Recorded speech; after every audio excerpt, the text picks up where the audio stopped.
안녕하세요. 저는 지방에 살고 있는 30대 여성입니다. 평소 사연을 듣기만 하다가 직접 제 사연을 소개하려고 하니 조금 떨려오는데요. 큰 용기를 내서 보내보는 사연이니 끝까지 함께 해주세요. 저는 남편과 소개팅 자리에서 처음 만났었어요. 생글생글 웃는 얼굴에 다정다감한 말투가 참 마음에 들었죠. 남편 역시 저를 마음에 들어했고 그렇게 저흰 뜨거운 연애를 했었죠. 결혼은 당연한 수순처럼 연애 2년 만에 식을 잡았어요. 결혼하고 나니 남편은 제 생각보다 더욱 다정한 사람이더라고요. 평소 생리통이 심한 저를 위해 날짜를 체크하며 약을 먼저 준비해주는 것은 물론이고 기념이 아닌 날에도 이런저런 이유를 대며 데이트 신청을 하기도 했어요. 거기에다 퇴근길엔 가끔 제 생각이 났다며 꽃을 사오기도 했고요. 이런 남편의 단점을 굳이 뽑으라고 한다면 회사 일이 너무 바쁜 것이었어요. 여보, 이번 출장은 얼마나 걸려? 이번엔 1박 2일. 미안해, 자주 혼자 있게 해서. 아니야, 일이 바쁜 걸 어쩌겠어. 운전 조심하고 술 너무 많이 먹지 말고. 알겠지? 숙소 도착하면 영상통화할게. 영업직이란 직업 특성상 출장도 많고 접대 자리도 있어 불만이 있긴 했어요. 그래도 이렇듯 출장 시엔 숙소에서 영상통화는 물론이고 접대 자리에서도 자주자주 전화나 문자로 보고 아닌 보고를 해준 덕분에 늘 안심하고 기다릴 수 있었어요. 거기에다 평소에 워낙 잘하니 이쯤이야 대수롭지 않게 넘길 수 있는 문제가 되더라고요. 이런 저의 결혼 생활에 문제가 있다면 시댁이었어요. 결혼한 지 3년이 다 되어 가는데도 임신 소식이 전혀 없다는 것이 문제였죠. 시댁의 임신 압박 스트레스는 생각보다 더 힘들었고 결국 전 결혼 2년 차에 회사를 그만두고 본격적인 임신 준비를 위해 집에서 쉬기로 했죠. 그런데 집에서 쉬기 시작하니 더욱 시댁에서 저를 못 살게 굴더라고요. 왜 다들 아시죠? 뻑하면 시댁으로 불러 온갖 스트레스 덩어리를 주는 그런 시집살이. 저도 별반 다르지 않았어요. 처음엔 임신 압박으로 시작된 시집살이는 점점 갖은 트집을 잡으며 이유 없는 시집살이가 되어가고 있었어요. 전 이때껏 받아본 적 없는 스트레스에 시달리게 되었고 그런 상황에 견딜 수 없었던 저는 결국 남편이 극구 반대하던 병원 이야기를 다시 꺼내게 되었어요. 여보, 우리 아무래도 병원에 가보는 게 좋을 것 같아. 또 그 이야기야? 난 그렇게까지 당신 고생시켜서 아기 가지고 싶지 않다니까. 그냥 기다리다 보면 자연스럽게 생기겠지. 조금만 더 기다려보자, 응? 남편은 여전히 싫다고 했고 결국 진짜 이유를 남편에게 말하게 되었죠. 그게 사실은 나 요즘 어머님 때문에 조금 힘들어서 그래. 거의 날마다 시댁으로 불러서 임신 가지고 뭐라고 하시기도 하고 요즘엔 온갖 트집이란 트집은 다 잡으셔. 지난번엔 내 표정이 우중충해서 오던 아기도 도망간다고 말하셨다고. 뭐? 그게 정말이야? 그래서 너무 힘들어. 그러니까 우리 병원 가자. 뭐라도 해보자, 응? 진작 나한테 말하지 그랬어. 우리 집은 내가 잘 해결할 테니까 병원은 좀 더 생각해보자. 다시 한번 말하지만 당신 힘들게 고생시켜가면서까지 아기 가지고 싶지 않아서 그래. 그러니까 조금만 더 기다려보자. 우리 집은 걱정하지 말고. 이렇게까지 말하는데 제가 뭐 할 말이 있겠어요. 그냥 남편을 믿어보기로 했죠. 무엇보다 저를 위하는 마음만큼은 제가 확신하고 있었으니 이제 좀 괜찮아지겠거니 했고요. 하지만 남편의 호언장담과는 달리 시모는 계속해서 저를 시댁으로 불렀고 혼자서 괴롭히는 것은 성에 차지 않았는지 어느 순간부턴 시누이까지 집으로 불러 두 사람이 합심해 저를 괴롭히기 시작하더군요. 이 또한 지나가리 하며 참고 또 참았는데 결국 저의 서러움과 화가 터져버리는 일이 생기고야 말았죠. 그날은 시모에게 전화가 와 미역국과 갈비찜을 먹고 싶으니 재료를 좀 사오라고 하더라고요. 전 그런가 보다 하고 장을 봐 시댁으로 갔고 시모의 닭달에 엉덩이 한번 땅에 붙이지 못하고 음식을 만들기 시작했죠. 한창 음식을 하다 보니 시누이가 왔고, 역시나 시누이는 주방으론 얼굴도 비치지 않고 시모와 수다를 떨기 바쁘더라고요. 얼마나 얄미운지 요리하는 내내 정말 욕이 절로 입에 머무는데 얼마나 참았는지 모릅니다. 그렇게 음식을 다 하고 나자 마치 하이에나처럼 시누이와 시모가 주방으로 들어오더군요. 옳게, 다 했어? 네, 다 했어요. 간 좀 보실래요? 맛있어 보이네. 엄마, 이거 담을 통 좀 줘. 시누이는 시모에게 음식을 담을 통을 요구했고, 시모는 묻지도 않고 당연하다는 듯 통을 주더라고요. 시모에게 통을 받은 시누이는 저에게 아무 말도 없이 음식들을 남김없이 통에 싸기 시작했어요. 도대체 이게 무슨 상황인가 싶더라고요. 제가 기껏 다 한 음식을 한 번 물어보지도 않고 당연하다는 듯이 통에 다 담아버리는 시누이와 그런 시누이에게 더 필요한 건 없냐고 하는 시모. 전 끓어오르는 화를 누르며 두 사람에게 물어봤어요. 아니, 이걸 왜 다 챙겨가시는 거예요? 저의 물음에 시모는 이렇게 말하더군요. 아, 그게 오늘 우리 사위 생일이라서 내가 챙겨가라고 불렀다. 너도 알다시피 얘가 음식 솜씨가 없잖니. 시모의 말을 들은 저의 인내심은 더는 남아있지 않았고 어이가 없어 표정이 점점 썩어가고 있었어요. 그런 제 표정을 본 시누이가 어이없게도 시비를 걸어오더군요. 옳게, 표정이 왜 그래? 혹시 기분 나빠?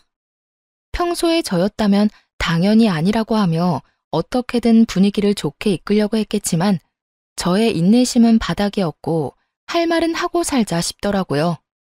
계속해서 참고 살았다간 이대로 호구되는 건 불보듯 뻔한 일이었으니까요. 혹시가 아니라 당연히 기분이 나쁘죠. 누가 이런 상황에 기분이 좋겠어요? 예상치 못한 저의 대답에 시누이는 당황한 기색을 내비치며 입을 다물어 버렸고 그런 시누이를 대신해 시모가 저를 나무라기 시작하더군요. 예, 너 먹는 거로 치사하게 구는 거 아니다. 이딴 음식이야 다시 하면 되는 거지. 뭐 그런 걸로 기분이 좋네 나쁘네 하는 거니? 어머님, 제가 지금 음식을 가지고 가지 말라고 하는 게 아니잖아요. 어쩌겠어요. 이미 다 챙긴 음식을요. 가지고 가는 건 가지고 가는 거고 형님이 기분 나쁘냐고 물어서 저는 그저 솔직한 제 심정을 말한 것뿐이에요. 뭐? 그렇잖아요. 어머님이 제 입장이라면 기분 좋으시겠어요? 기껏 장 다 봐서 음식 만들었더니 고맙다, 미안하다 말 한마디 없이 이렇게 싹 챙겨가는데 거기에다가 아까 전화로는 어머님이 드시고 싶다고 했지 형님이 다 가지고 갈 거라는 말도 안 했잖아요. 제 입장에선 충분히 기분 나쁘지 않을까요? 그래서 기분 나쁘다고 말한 것뿐이니 음식은 다 가져가세요, 그냥. 꽤 당돌한 저의 태도에 두 사람은 벙찐 듯 저를 보더라고요. 그것도 잠시 신우는 노발대발 저에게 삿대질까지 하며 성질을 부리더군요. 내가 더럽고 치사해서 안 가지고 가. 옳게, 그러는 거 아니다, 진짜. 이깟 음식이 뭐라고 어른들한테 눈 부릅뜨고 기분 나쁜 티나 팍팍 내고. 그래서 정말로 가지고 가지 않았을까요? 그럴 리가요.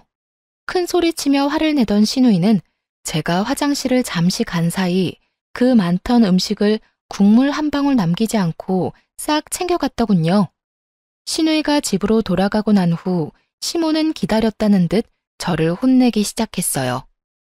오늘은 네가 100번 1000번 잘못한 거야. 어떻게 시어머니하고 시누이한테 그렇게 인상을 쓰면서 기분이 나쁘다고 말할 수가 있니? 나 때는 정말 생각도 못한 일이다. 알겠니? 이때는 정말 대꾸하고 싶지도 않더라고요. 대꾸를 해봤자 이야기만 길어지고 욕만 더 먹겠지 싶어 입을 다물고 있으니 결국 또 시모의 입에선 지겹도록 들어온 임신 이야기가 흘러나오더라고요. 네가 그런 식으로 마음보를 쓰니 아기가 안 생기는 거야. 알겠어? 평소에 많이 베풀고 마음을 곱게 써야지 임신도 잘 되지. 말이 나왔으니까 하는 말인데 너희 노력은 하고 있니? 네, 매번 말씀드리지만 아기 저희도 원하고 있고 그만큼 노력도 하고 있어요. 그러니까 임신 이야기는 좀 그만하시면 안 될까요? 스트레스 받으면 임신이 더 안 된다고들 하잖아요. 안 할 수가 있어야 안 하지. 너희 병원이라도 가봐야 하는 거 아니야? 에휴, 다른 집 애들은 임신만 잘 된다고 하던데 우리 아들이 문제가 있을 리는 없고. 너 검사는 해봤니?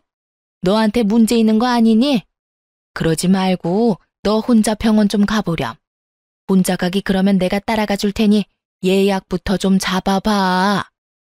저에게 문제가 있다고 확신에 차서 말하는 시모를 보던 전 결국 다시 화가 터져버렸고 입이 시원하게 터져버린 저는 시모에게 따지고 들었습니다. 어머님, 혹시 아범 전화 못 받았어요? 아범이 전화한다고 했는데요. 전화? 무슨 전화? 아니, 여기서 우리 아들 이야기가 왜 나오니? 나올만 하니까요. 저도 어머님 말씀처럼 병원이라도 가보려고 했는데 어머님 아들이 한사코 싫다고 거부해서 이러지도 저러지도 못하고 있다고요. 저라고 손 놓고 있고 싶어서 이러고 있는 줄 아세요? 어머님, 임신 안 돼서 제일 힘든 사람은 저라고요, 저. 우리 아들이? 왜 그랬지? 너 혹시 거짓말 하는 거 아니니? 제 말이 거짓말인지 아닌지는 그렇게 사랑하시는 아들한테 직접 전화해서 물어보면 되는 일이지 않을까요? 그러니까 이제 임신 가지고 저한테 그런 식으로 말씀하지 마시고 아범한테 말씀하세요. 자세한 이야기도 아범한테 들으시고요. 이렇게 계속 스트레스 받다간 어머님 말씀대로 오려던 아기도 도망가게 생겼으니까요. 그야말로 제 입에선 울분이 터져나오고야 말았고 더는 저를 건드리면 안 되겠다는 현명한 판단을 한 시모는 헛기침을 해대며 말을 돌려버리더군요. 너는 왜 소리까지 지르고 그러니? 그냥 좋게 좋게 말하면 될 것을. 그나저나 비가 오려나 무릎이 왜 이렇게 아픈 줄 모르겠구나. 넌 어디 아픈 데는 없니? 감기 조심해. 요즘 감기가 유행이라더라.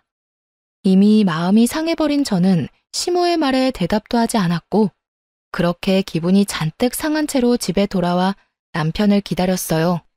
이런 분위기일 거라 전혀 상상치도 못한 남편은 오랜만에 일찍 마쳤다며 꽃을 사들고 집으로 돌아오더라고요. 기분이 상할 대로 상해버린 터라 꽃으로 마음이 풀릴 리 없었던 저는 남편을 보자마자 따져 묻기 시작했어요. 여보, 어머님한테 전화 안 드렸어? 당신이 알아서 해결한다고 했었잖아. 잘 설명한다며. 깜빡했다. 왜? 무슨 일이 있었어? 혹시 오늘도 불려갔다 온 거야? 오늘은 미역국이랑 갈비찜 드시고 싶다고 하셔서 기껏 장봐서 음식 다 만들어놨더니 형님이 싹싹 긁어가더라고. 그래서 이게 뭐 하는 경우인가 싶었더니 아주버님 생일이라서 나한테 음식 만들라고 했더라고. 뭐? 누나 진짜 미친 거 아니야? 자기 남편 생일 음식을 왜 당신한테 만들래? 거기서 끝인 줄 알아? 기분 나쁘냐고 하길래 기분 나쁘다고 했다고 혼나고 형님 가시고 나니까 임신 못한다고 또 혼나고. 나 진짜 힘들어, 여보. 요즘엔 내가 이렇게 혼만 나려고 당신이랑 결혼했나 이런 생각까지 들려고 그래. 진짜 미안해. 내가 요즘 회사 일로 바빠서 깜빡했어. 내가 이번엔 정말 잊지 않고 잘 해결할 테니까 마음 좀 풀어. 앞으로 그런 말 듣지 않도록 할게. 그래, 당신이 싫다고 해서 병원도 못 가는 거니까 병원 이야기, 임신 이야기 나오지 않게 중간에서 잘 이야기 좀 해줘.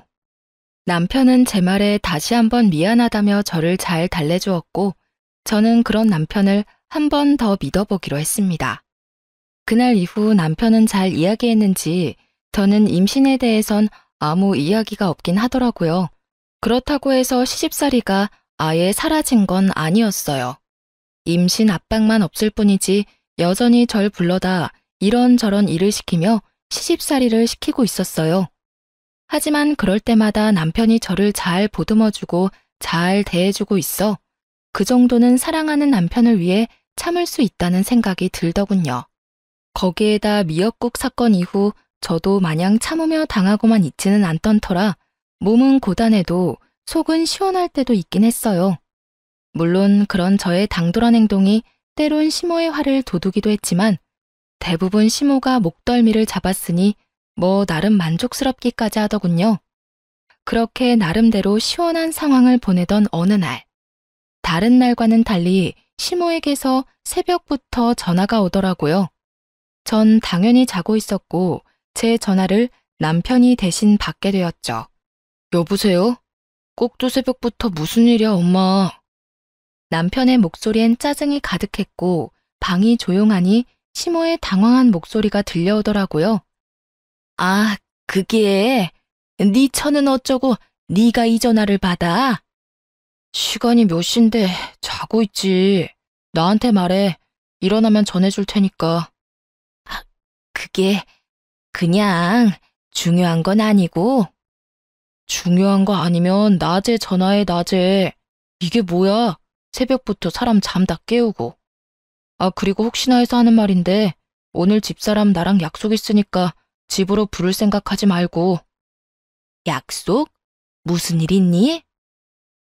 중요한 일 있어. 그러니까 오늘 부르지 마. 그리고 이렇게 일찍부터 전화도 하지 마. 아니, 이제 집으로도 좀 그만 불러. 이 사람이 엄마 집안일이나 해주려고 나하고 결혼한 것도 아닌데 매번 왜 그렇게 이 사람 불러다 일을 시켜? 할 일이 많으면 차라리 돈 주고 사람을 불러. 내가 돈 줄 테니까. 어머, 누가 들으면 내가 마구 부려먹는 줄만 알겠다. 그렇게 힘든 일 시킨 적도 없어. 집으로 부른 거는 자주 보고 해야 가족 간의 정도 빨리 생기고 하니까 그런 거지. 가족 간의 정은 무슨? 정 붙이려다 있던 정도 떨어질 판국이니까 그만 불러. 이런 말 몰라? 시댁과는 멀리 지낼수록 좋다. 며느리는 절대 딸이 될 수 없다. 그러니까 이상한 논리로 이 사람 괴롭히지 말고 거리를 좀 두고 지내라고. 그러면 이만 끊어요. 나 조금이라도 더 자고 출근하게. 그렇게 남편은 전화를 끊어버렸고 잠이 완전히 깨지 않은 그 순간에도 남편이 얼마나 고마웠던지 몰라요. 남편이 아니었다면 그 새벽부터 불려가서 갖은 몸고생에 입씨름에 하루가 고단했을 것이 뻔했으니까요. 어쨌든 남편 덕분에 시댁을 가지 않아도 됐던 저는 간만에 늦잠까지 자고 일어나 상쾌한 기분으로 남편 회사로 찾아가기로 했어요. 남편과 밖에서 점심을 먹은 지도 오래된 것 같기도 했고 무엇보다 남편을 깜짝 놀라게 해주고 싶기도 했으니까요. 그래서 오랜만에 화장도 하고 가장 아끼는 옷을 입고선 남편의 회사로 향했죠. 그런데 그런 저의 발걸음이 제 인생을 송두리째 바꿔버리고 말았습니다. 남편의 회사로 향하는 길, 저는 혹시나 하는 마음에 남편에게 전화를 걸어보았지만 남편은 전화를 받지 않더라고요. 불안한 마음이 들긴 했지만 아침까지만 해도 외근을 나갔다는 말이 없기도 했고 늘 외근을 나갈 때면 연락을 해줬던 터라 그냥 남편의 회사로 계속 향했죠. 이윽고 남편의 회사 앞에 도착했고 전 다시 한번 남편에게 전화를 걸었어요. 남편은 전화를 받지 않고 있었고 아무래도 바쁜 것 같아 돌아서려는 순간 남편이 회사에서 급히 나오고 있더라고요. 그 순간에도 저는 남편에게 거는 전화를 끊지 않고 있었는데 남편은 휴대전화를 확인하고도 전화를 받지 않고 그냥 주머니에 넣어버린 채 발걸음을 재촉하며 어디론가 가고 있더군요. 저는 남편의 뒤를 필사적으로 뒤쫓고 있었고 바쁘게 걷던 남편은 이윽고 어느 차에 빠르게 올라타더군요. 남편이 탄 차가 출발하는 그 짧은 찰나에 전 보고야 말았어요. 운전을 하던 사람은 여자였고 환하게 웃고 있는 그 여자와 남편은 그 찰나의 순간 포옹을 나눈 후 손을 맞잡는 모습을요. 워낙 순식간에 그리고 너무나도 충격적인 광경에 도저히 뒤쫓을 생각조차 못한 채 그 자리에서 굳어버렸어요. 제가 그렇게 굳어있는 사이 두 사람이 탄 차는 제 시야에서 사라지고 없더군요. 아무리 생각해도 믿기지 않았어요. 제 두 눈으로 확인했지만 믿고 싶지 않았죠. 꿈에서도 남편의 외도는 상상조차도 해본 적이 없기도 했고 그간 남편에게서 그런 낌새도 느끼지 못했던 터라 그 충격이 더욱 컸죠. 누가 상상이나 했겠어요? 출장이 잦긴 했지만 늘 자기 전엔 숙소에서 이불을 덮고 영상통화를 했었고 때론 제가 귀찮다고 느껴질 정도로 어디를 가나 사진을 찍어 보내주곤 했으니까요. 그것뿐인가요? 시댁과의 마찰에서도 늘 제 편이었고, 혹시나 제가 힘든 일이 생길까 싶어 굳이 말하지 않아도 스스로 나서 저의 방패막이 역할을 해주곤 했던 남편이었는데, 그런 남편이 외도를 저지르고 있다니 정말 상상도 못한 상황이었어요. 그 자리에 한참을 서 있었다가 집으로 돌아왔죠. 집으로 돌아온 저는 제가 본 광경을 떠올리고 또 떠올렸지만 아무리 떠올려봐도 믿을 수가 없었어요. 지금 생각하면 참 바보 같지만 그때는 차라리 제 두 눈이 이상한 거라고 믿고 싶기도 했으니까요. 하여튼 전 더 확실히 확인할 필요가 있다고 생각했고 남편을 기다렸어요. 그날 저녁 남편은 집으로 돌아왔고 전 아무것도 모르는 척 남편에게 물어보았어요. 여보, 오늘 왜 전화 안 받았어? 그게 오늘 갑자기 거래처 사람 만나야 할 일이 생겨서 정신이 없었어. 중요한 거래처였거든.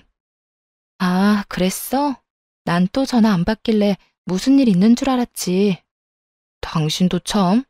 내가 회사에서 무슨 일 있을 게 뭐 있어. 당신이야말로 무슨 일 있었어? 전화 여러 통 한 것 같던데. 아니, 그냥 오랜만에 당신이랑 점심이나 먹을까 했지. 밖에서 점심 같이 한지 오래된 것 같아서 말이야. 생각해보니 그렇네. 다음에 점심 먹자. 내가 좀 한가한 날 연락할게. 그래, 피곤할 텐데 먼저 자.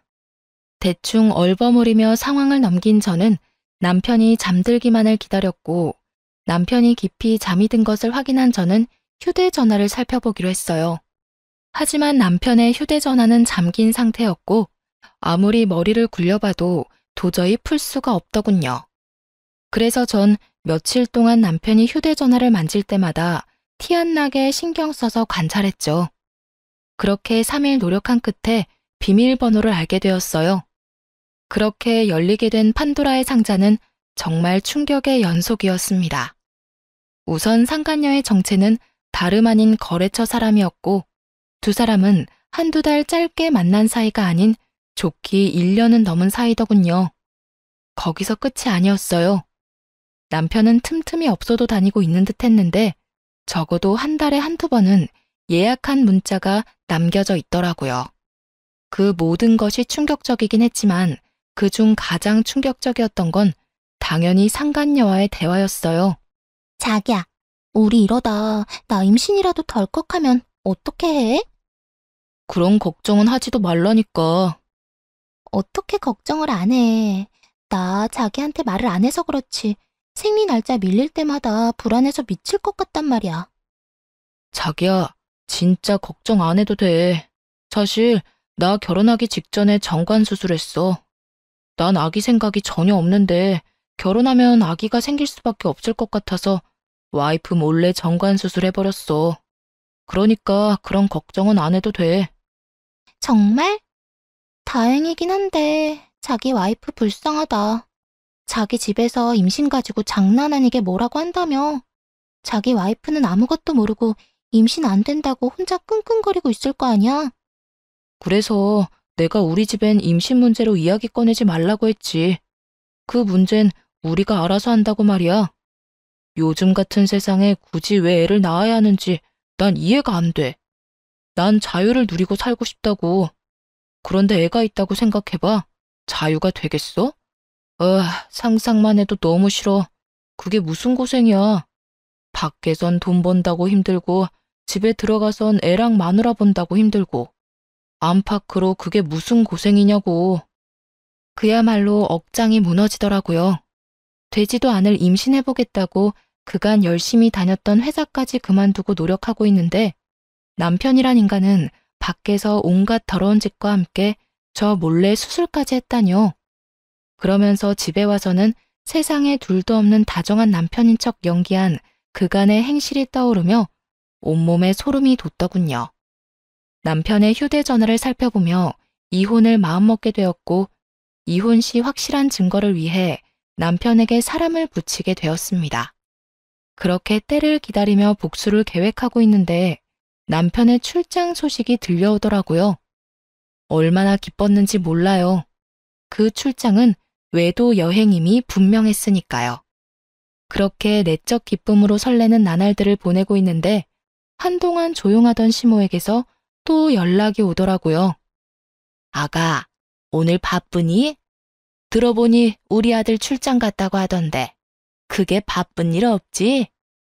뭐 때문에 그러시는데요? 다름이 아니라 저번에 네가 해준 갈비찜이 너무 맛있어서 그러는데 오늘 와서 좀 더 해주면 안 될까? 갈비찜이요? 그래, 갈비찜. 그거 하는 김에 잡채랑 전복구이, 그리고 전 3가지 정도도 간단하게 해주렴. 급하니까 지금 바로 장 봐서 오려무나. 제가 바보가 아닌 이상 알 수 있더군요. 이번에도 신우이의 짓이구나 하고요. 누가 들어도 잔치 음식임을 알 수 있었고 또 내 손을 빌려 신우이의 시댁어른 중 한 명의 생일상을 차리려고 하는구나 하고요. 그렇게 전 100% 신우이가 필요한 것이라 확신했고 알겠다고 말하고선 장을 봐 시댁으로 갔어요. 시댁에 들어서는 저의 예상대로 신우이는 소파에 앉아 TV를 보고 있었고 저를 보고서도 인사조차 하지 않더군요. 이번에도 음식을 다 만들었다 싶으니 신우이는 주방으로 슬금슬금 들어와 고맙다는 말 한마디 없이 음식만 쏙 챙겨가 버리더군요. 저 역시 기대도 하지 않았던 터라 그냥 그렇게 신우이를 보내주었고 저 역시 집으로 돌아가기 위해 가방을 챙기니 시모가 득달같이 다가와 닥달하더라고요. 너 뒷정리는 안 하니? 주방을 저꼴로 만들어 놓고 그냥 가면 뒷정리는 누가 해? 평소 저는 정리를 하며 음식을 하는 스타일인데 그날은 정리는커녕 더욱 어지르며 음식을 만들었고 그 덕분에 주방은 엉망진창이 되어 있었죠. 일부러 주방을 그 꼴을 만들었던 저였기에 저는 시모를 바라보며 이렇게 말했어요. 어머님, 저도 웬만하면 뒷정리까지 해놓고 가고 싶은데 아시다시피 오늘 만든 음식 가짓수가 많잖아요. 그래서 그런지 몸살이 오려나 몸이 으실으실한 게 금방이라도 쓰러질 것 같아서요. 그러니까 뒷정리는 어머님이 좀 해주세요. 그럼 저는 먼저 가볼게요.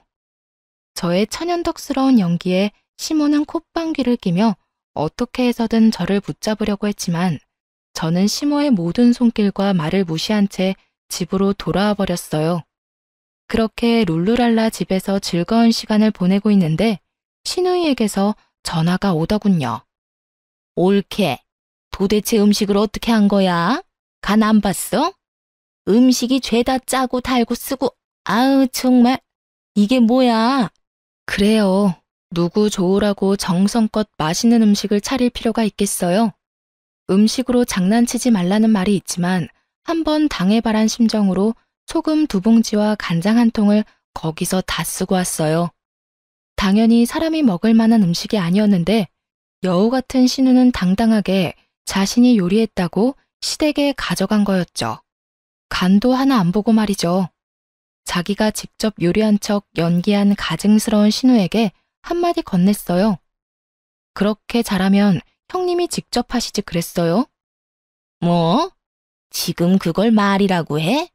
이딴 식으로 할 거였으면 내가 했지. 왜 한다고 나서서 이런 망신을 당하게 해? 아니, 해달라고 한 사람이 누군데 이제 와서 제 탓을 하세요? 저는요, 해달라고 해서 해준 것뿐이지 맛있게 한다는 말은 한 적이 없다고요. 제 말에 약이 오를 대로 오른 신우이는 언성을 높이며 화를 내기 시작하더라고요. 야, 너 말 다 했어? 너 일부러 이딴 식으로 만들었구나. 일부러 그랬다. 오냐오냐 해주니까 내가 무슨 혹은 줄 알았나 본데. 야, 앞으로 네 식구들 입으로 들어갈 음식은 네 손으로 직접 해먹여. 자신 없으니 네 엄마 시키던가. 어디서 이거 해라 저거 해라 시켜먹고 난리야? 뭐? 너 진짜 미쳤어? 나한테 이딴 식으로 굴고도 무사할 줄 알아? 아이고 무서워라. 너무 무서워서 온몸이 다 떨리네. 야, 너 진짜 이딴 식으로 나올 거야? 이딴 식으로 나올 거니까 더 험한 말 듣고 싶지 않으면 전화하지 마. 다시 한번 이딴 일로 나한테 연락하면 나도 진짜 가만 안 있을 거니까. 내가 네 잘난 그 시댁에 연락해서 당신네 며느리가 사실은 아무것도 할 줄 모르면서 그저 머릿속엔 돈밖에 모르는 머리 빚년이라는 사실 다 알려버릴 테니까. 알겠어? 저의 으름장에 신우이는 갖은 욕설로 대응하고 나섰지만 더 들을 가치도 없다고 판단된 저는 그냥 전화를 끊어버렸어요. 그리고 몇 분이나 지났을까요? 이번엔 시모에게서 전화가 오더라고요. 너 진짜 제정신이니? 음식을 일부러 그따위로 한 것도 모자라서 네 시누이한테 막말까지 했다고? 네가 시댁을 어떻게 보길래 그딴 짓거리를 해? 얼마나 우리 집안을 우습게 보고 있으면 겁없이 그딴 짓을 벌이냐고. 오는 말이 곱지 않았으니 나가는 말이 곱지 않았던 건 당연한 거 아닐까요? 뭐? 승연이가 너 제정신 아닌 것 같다고 하더니 정말 미친 거니? 정신 차려. 나 네 친구 아니고 네 시엄이다. 어디서 말을 그따위로 하는 거야? 너 진짜 크게 혼나야 정신 차릴 거니? 아니, 제가 뭘 잘못했다고 혼까지 나야 하나요? 애초에 두 사람이 저한테 한 행실 자체가 말도 안 될 뿐더러 파렴치한 행동이라곤 생각 못하는 건가요? 제가 그 집 노예도 아니고 틈만 나면 불러서 시켜먹는 것도 모자라 형님 시댁 잔치 음식까지 시키는 건 정말 도를 지나치는 행동 아닌가요? 제가 무슨 그 집 종인가요? 가족끼리 서로 도울 수도 있는 거지 뭘 그렇게까지 비하하고 난리니? 비하요? 정말 그렇게 생각하세요? 그럼 제가 저희 친정 부모님 생신날 형님 불러다 음식 시켜도 괜찮겠네요. 어머님 말대로 가족끼리 돕는 거니까요. 마침 곧 있으면 저희 아빠 생신인데 그때 그럼 부탁 좀 드리면 되겠어요. 뭐? 그건 경우가 아니지. 어디 손윗 사람을 불러다 친정 잔치상 차리는 걸 시켜? 그런 경우가 세상에 어디 있니? 그러니까요. 이제 제 입장이 이해가 되세요? 그러니까 다신 이런 일로 저한테 연락하지 마시고 저 역시 시댁에 다신 발걸음도 안 할 거니 부르지도 마세요. 이혼할 마음을 먹고 나니 더는 부당한 대우를 참아줄 필요도 이유도 없었기에 전 그간 하고 싶었던 말을 토해내고 전화를 끊어버렸어요. 일방적인 끝맺음에 시모는 득달같이 전화를 해댔지만 전 사뿐히 그 전화들을 무시해버렸습니다. 다음 날 전 다음 계획이었던 상간녀의 남편을 만났어요. 흥신소에서 조사한 바론 상간녀는 유부녀의 자녀까지 있었고 그랬기에 저는 상간녀의 남편에게 모든 사실을 알리기로 한 것이었죠. 저는 상간녀의 남편에게 충격적인 사실을 알렸고 상간녀의 남편 역시 충격이 큰 듯 보였지만 아무래도 자녀들이 있으니 애써 현실을 부인하며 고민을 하는 것 같더군요. 혹시 지금 출장 가지 않았나요? 그걸 어떻게... 혹시 그럼... 네, 저희 남편도 출장 갔거든요. 뭐 급하게 잡힌 2박 3일 출장이라고 하던데요. 이로써 저의 예상대로 두 사람은 출장이 아닌 외도 여행을 떠난 것이 확실해졌고 상간녀의 남편은 이때까지와는 다른 잔뜩 화가 난 표정으로 입을 열었습니다. 사실 지금 애가 독감이 걸려서 심하게 아프거든요. 열이 39를 오가고 있는데 저도 회사를 빠질 수 없는 처지라 부모님께 맡겨뒀고요. 애가 그렇게 아픈데 그 여자는 자기 자식도 내팽개치고 출장을 핑계로 그딴 짓이나 저지르고 있었네요. 애 때문에 망설여졌는데 이런 상황이면 애 때문에 이혼을 해야겠어요. 상간녀 남편은 마음을 굳힌 듯했고 전 참 대단하다는 생각만 들더군요. 남자가 얼마나 좋았으면 배 아파서 낳은 제 새끼가 열이 39도라는데 그런 새끼를 내팽개치고 외도 여행을 떠날 수 있나 싶어서요. 참 대단한 사랑이다 싶더군요. 그렇게 전 두 사람의 대단한 사랑을 확인하며 모든 준비를 끝냈고 두 사람은 여행에서 돌아왔습니다. 전 우선 모든 외도 증거들을 챙겨 상간녀의 회사로 찾아갔고 저의 등장에 상간녀의 눈빛이 쉴 새 없이 흔들리더라고요.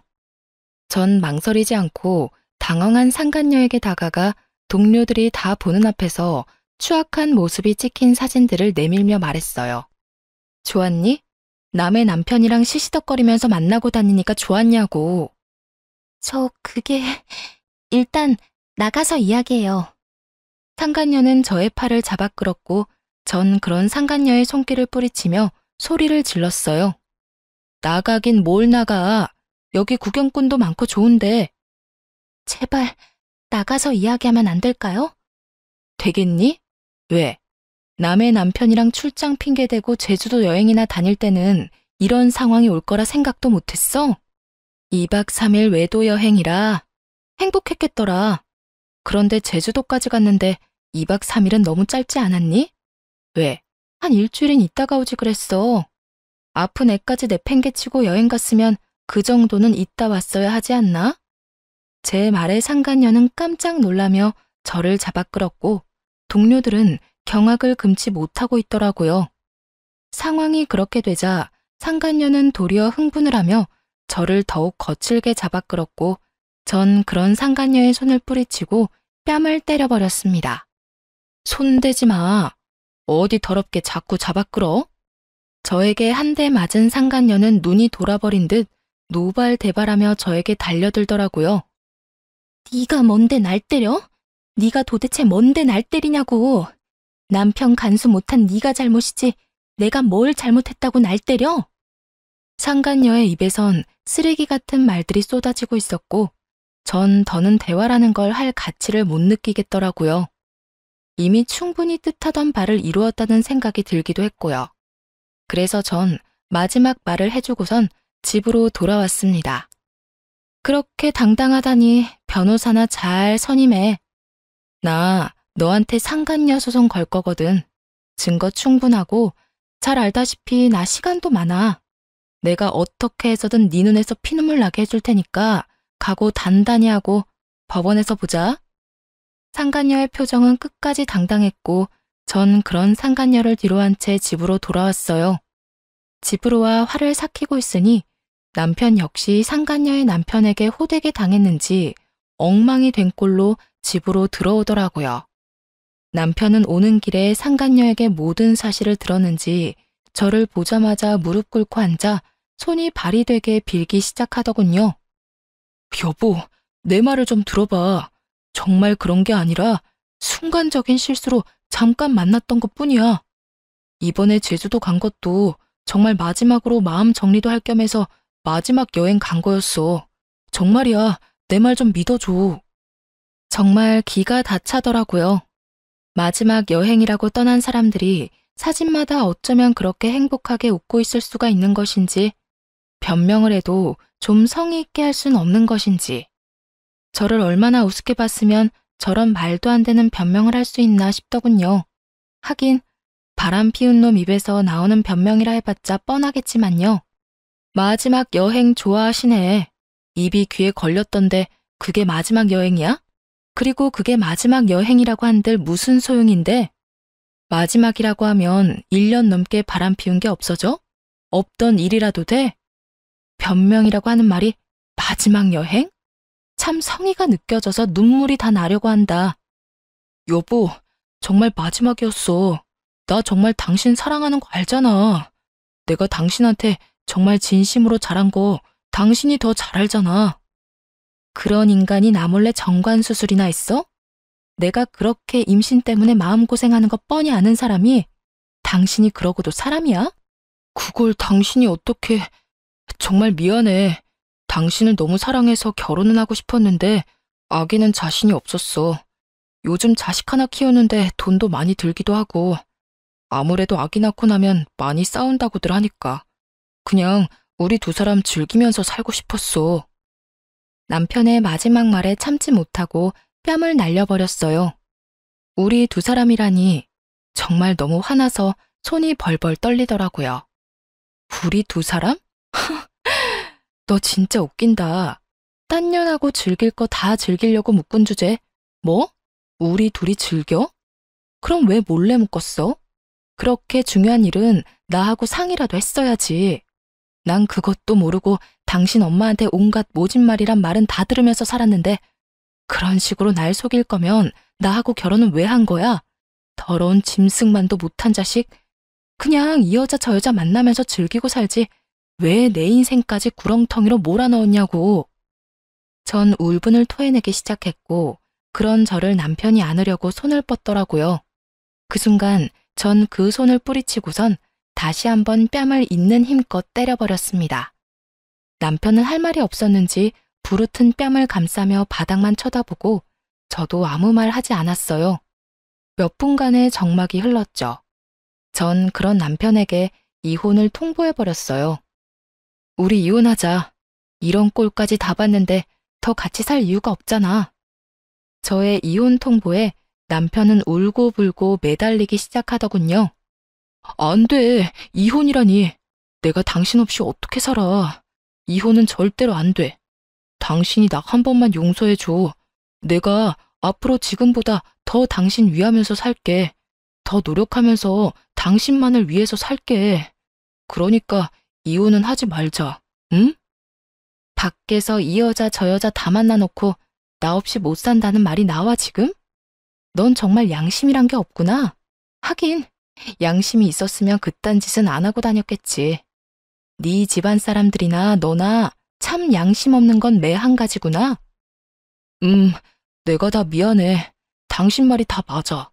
난 당신이 무슨 말을 어떻게 하든지 간에 다 인정하고 용서를 빌 거야. 그러니까 이혼은 하지 말자. 나 정말 당신 없이는 안 돼. 정말 남편의 눈에서 흐르는 눈물을 보고 있자니 온 몸에 벌레가 다 기어다니는 기분이 들며 같은 자리에 있고 싶지도 않더라고요. 그 순간 이혼에 대한 저의 의지는 더욱 확고해졌고 마지막까지 매달리는 남편을 뿌리치곤 미리 싸뒀던 짐을 챙겨 그 집을 나와버렸습니다. 그렇게 이혼 소송과 상간녀 소송을 진행했어요. 생각보다 절차가 많아 고단했지만 증거가 너무 확실해서 제가 원하는 결과를 얻고 끝이 났습니다. 소송이 진행되던 사이 전 남편과 상간녀는 회사에서 쫓겨나다시피 사표를 냈다고 하더군요. 상간녀 역시 이혼은 자명한 일이었고 상간녀와 남편 두 사람은 이중으로 위자료를 지급해야 했었기에 그간 모았던 돈은 물론 빚까지 내야 하는 건 불보듯 뻔한 일이었죠. 거기에다 그 대단하던 사랑도 소송 앞에서는 별 수 없었는지 소송이 진행되는 내내 눈만 마주치면 서로를 탓하며 싸우기 바쁘더군요. 이게 다 너 때문이야. 네가 먼저 술 한잔하자고 나한테 연락했잖아. 내가 먼저 그랬다고? 말은 바로 해야지. 가끔 만날 때마다 은근슬쩍 스킨십하면서 꼬신 사람이 누군데? 하도 노골적이게 다가오길래 불쌍해서 술 한잔하자고 했더니 좋다고 나와서 술 취한 척 해놓고 지금 누가 누굴 탓해? 노골적? 참나, 노골적으로 쳐다본 사람이 누군데? 하여튼 이건 전부 네 탓이야. 다 너 때문이라고. 너 때문에 난 내 자식도 못 보고 살게 생겼어. 어떻게 책임질 거야? 그렇게 자식 생각하는 여자가 애 내팽개치고 나랑 제주도까지 갔냐? 이제 와서 모성에 넘치는 척하기는. 뭐? 나쁜 놈이 너 말 다 했어? 다 했으면 어떻게 할 건데? 막장도 그런 막장이 없는 싸움질을 하던 두 사람은 소송이 끝날 즈음엔 서로 눈도 마주치지 않더군요. 결국 저런 막장으로 끝맺음을 할 것을 왜 가정까지 버렸나 싶어 약간 씁쓸하긴 하더군요. 두 사람의 잘못된 선택으로 인해 저를 포함해 어린 자식까지 씻을 수 없는 상처를 받았으니까요. 그렇게 찢어진 두 사람의 소문은 널리 널리 잘 퍼졌고 그 덕에 같은 업계 취업은 불가능해 보였죠. 불륜 남녀라는 타이틀이 꼬리표처럼 따라다닐 테니까요. 그 후 이젠 끝이겠거니 했는데 시모한테서 휴대전화에 불이 나게 전화가 계속해서 오더라고요. 여전히 제가 호구짓이나 하던 만만한 며느리라 생각하는 게 분명해 보였어요. 물론 저는 그 전화를 받지 않았고 제가 무시를 하니 문자가 오더군요. 너 진짜 이런 식으로 끝낼 작정이니? 남자가 사회생활 하다 보면 바람필 수도 있고 그런 거지. 뭘 그런 거 가지고 이혼을 하니? 그런 실수쯤은 눈 감아주고 그냥 사는 거야. 알겠니? 네 친정 부모님들한테 물어봐라. 다들 그렇게 참고 산다고 하시지. 그러지 말고 그냥 눈 한번 질끈 감고 살아. 내가 그저께 네 남편 우리 집에 찾아온 거 안 받아줬다. 우리가 안 받아줬으니 아마 갈 데도 없을 거다. 그러니 네가 이럴 때 먼저 연락해서 다시 잘해보자고 해. 이럴 때 네가 손 한번 내밀어주면 네 남편이 앞으로 살면서 얼마나 잘하겠어? 현명하게 잘 생각해. 멍청하게 굴지 말고. 문자를 보는데 참 웃음밖에 안 나더라고요. 저희 친정 부모님요. 저의 이혼 사유를 듣자마자 전 남편은 가만두지 않겠다고 하시면서 당장 찾아가시려는 거 겨우겨우 뜯어 말렸어요. 꼴 같지도 않은 전시모의 문자에 네 딸한테나 그렇게 말하라고 쏘아붙여주고 싶은 거 괜히 말 섞고 싶지도 않아 답장은커녕 차단으로 답을 대신했네요. 그 후론 저는 잘 지내고 있어요. 사실 잘 지내기 시작한 건 얼마 되지 않았어요. 이혼은 하고 난 후 처음에는 참 힘들더라고요. 나름 결혼 생활을 하면서도 나름 독립적으로 살아왔다고 생각했는데 매달 생리를 할 때나 몸이 아플 때면 말하지도 않았는데 약을 사다 주던 전 남편이 간혹 떠오르는 제 자신이 너무 싫더라고요.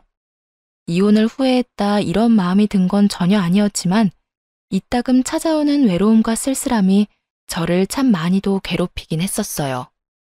하지만 시간이 약이라는 말이 있듯이 차츰차츰 전 괜찮아졌고 얼마 전엔 취업도 했어요. 전에 다니던 회사는 아니지만 꽤 괜찮은 회사에 취업하게 되어 하루하루 바쁘지만 온전히 저를 위한 시간을 보내며 잘 지내고 있답니다. 새로운 보금자리는 위자료 받은 걸로 해결했어요. 덕분에 시간적으로나 금전적으로나 조금은 여유로운 생활을 하고 있어요. 처음 이혼을 하고 난 후 밖에서 혼자 밥 먹는 것이 참 어색하고 힘들었는데 요즘엔 혼자 식당도 잘 다니고 혼자 조용한 카페에 가서 책도 읽으며 시간을 보내기도 해요. 하여튼 요즘은 힘들다, 슬프다 이런 감정을 느낄 새도 없이 하루하루 행복하고 알차게 지내며 나름 만족스러운 삶을 살아가고 있답니다. 이로써 저의 이혼 사연은 끝이 났습니다. 많은 조언과 응원 부탁드리며 지금까지 저와 함께 해주셔서 감사합니다. 좋은 하루 되세요.